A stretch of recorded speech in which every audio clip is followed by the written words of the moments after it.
I'm getting worried about these game prices, man. Games are coming up now. Games are launching out with like $80 now. Are they? Like I almost never buy new games because I don't want to spend that much money on a game. It's a lot of money. And at what point do you price yourself out of business? Right? Because we have the games are $80, and there's DLC that's not included in that $80 price. Like at what point do games become so expensive that people stop buying them? Right, right. And that's something really actually interesting that you had mentioned there is the pricing too, because I just thought about the last game I purchased was Soul Calibur 6, and that game came out in 2018, and I somehow caught it on sale and got it for like $18.99 with all the DLC, Battle Pass, all that kind of stuff, whatever it Nice. had.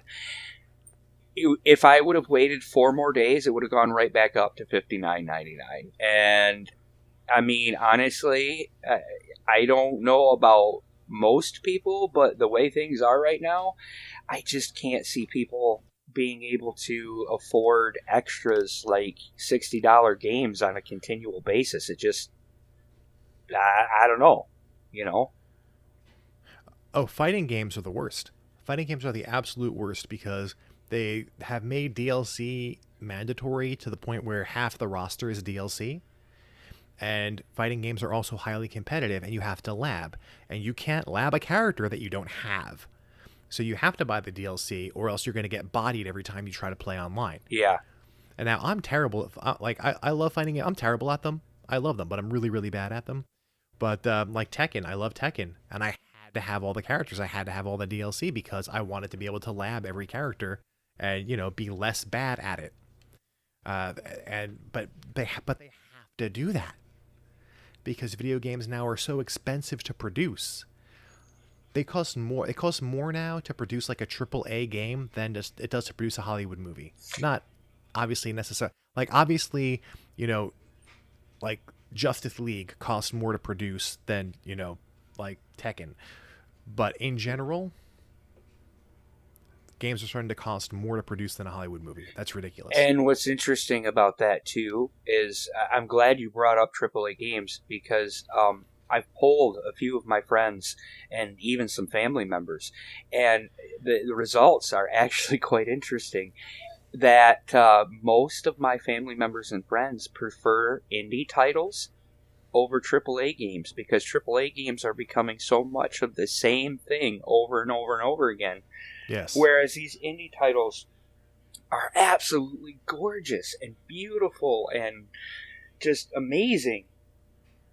And it's like two guys sitting in a basement making this incredible piece of art and that people fall in love with. I mean, Undertale, I can't imagine cost more than, a couple grand, maybe a little bit more than that. I'm not sure how much their Kickstarter was, honestly. I don't know how much it really cost to do that, but Undertale blew up like crazy. And that was an indie game. And I would say at the time, it was one of the best games of that year. Yeah, and I think that's a lot more like what games used to be like. Like when we were kids, you look back at like Nintendo NES games and you look at the credits and there's like 6 people that made these games. Yep. Now you've got entire teams of hundreds of people working on a single game. Like games are getting so big that they like outsource to third-party companies. Like in Final Fantasy 15, for example, from the Console Kingdom podcast. You can listen to the full episode right now here on our YouTube channel or on your favorite podcasting platform. Links in the description below. Please like this video and subscribe and enable notifications so that you are notified when our next episode goes live. In the meantime, please check out my YouTube channel, Risky Business, right here on YouTube. Thank you and game on.